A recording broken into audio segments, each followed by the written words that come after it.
The Sinaloa Mexican drug cartel, formerly run by El Chapo, just successfully defeated the government in a battle.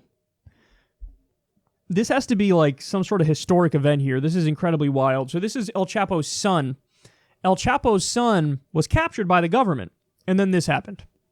The Mexican state of Sinaloa erupted into violence Thursday as police captured and then released the son of drug kingpin Joaquin El Chapo Guzman.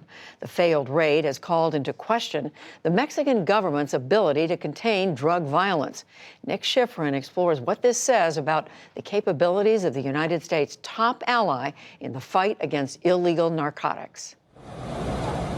The descent into chaos played out on social media. A phalanx of Mexican security forces deploy to a neighborhood controlled by the powerful, locally based drug cartel and capture their target, Ovidio Guzman Lopez, who now runs the family business built by his father, known as El Chapo, Mexico's most infamous drug lord, now in a U.S. prison. But then the cartel called in the cavalry, with music blaring and phones filming. Gunmen with machine guns and rocket-propelled grenades raced to the rescue. They deployed a .50 caliber machine gun that's so heavy it's attached to the back of a truck. And the mayhem began. For more than 4 hours, cartel militia members and Mexican soldiers fought in the streets and paralyzed Culiacan. The violence left vehicles burning and dead bodies in the middle of the city in the middle of the day. For residents, it was absolutely terrifying. They fled for their lives, this woman carrying her baby in her arms. And on a nearby road, a father shields his daughter. "Daddy, can we get up?" she asks. No, mi amor. "No, my love," he says. This level of violence is stunning, even in a country known for violence. And it's never happened in this city. Here in the capital of Sinaloa State, the Sinaloa Cartel, long led by El Chapo, even when on the run from Mexican and U.S. authorities, controlled the city and kept the peace.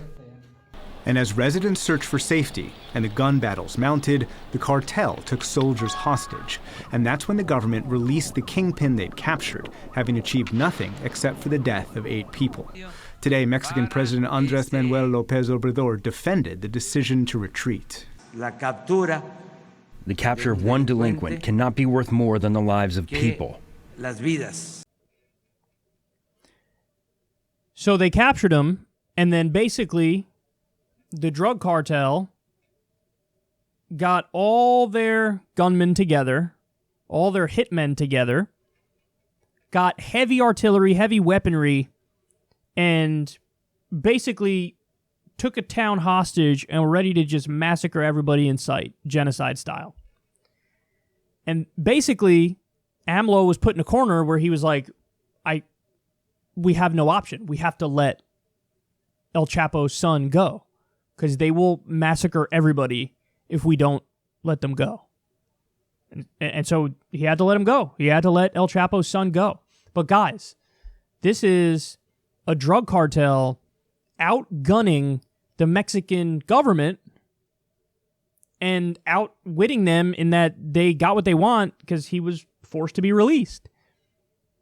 So the drug cartel, you want to talk about a narco state, the drug cartel has as much power, if not more, than the government in many ways. Okay, listen.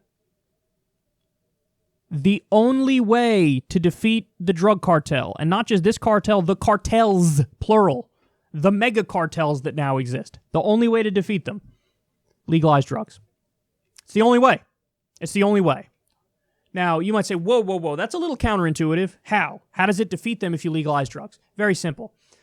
The way the system works now, these drugs are on the black market. So they have a monopoly. The cartels have a monopoly. So they make all the profits. They sell all the product. They make all the profits. And by the way, they rule with an iron fist since it's on the black market. You can't settle disputes in court. You have goons, thugs, criminals, gangsters controlling the market. And when there's a dispute, they settle it with guns in the street. But if you legalize, tax, and regulate drugs, you know what happens? You have legit businesses that put the cartels out of business. So if we just imagine for a second, there were legal ways to create the product, ship the product where it has to go, and to sell the product.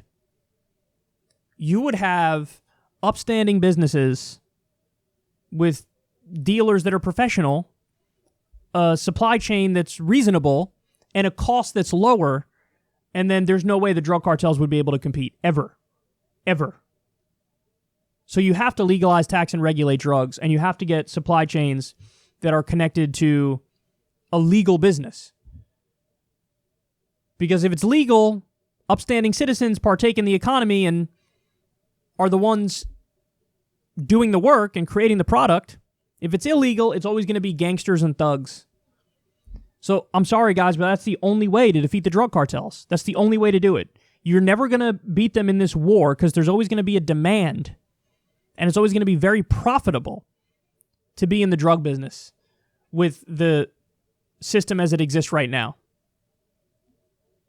So you have to put them out of business. And the way to put them out of business is to legalize, tax, and regulate drugs. It's the only way, man. It's the only way. I'm serious. It's the only way. So, and I actually feel really bad for AMLO because AMLO's been doing a lot of great stuff recently. And this was like a big defeat for him because the drug cartel basically checkmated him and put him in a corner and he had to do what he had to do.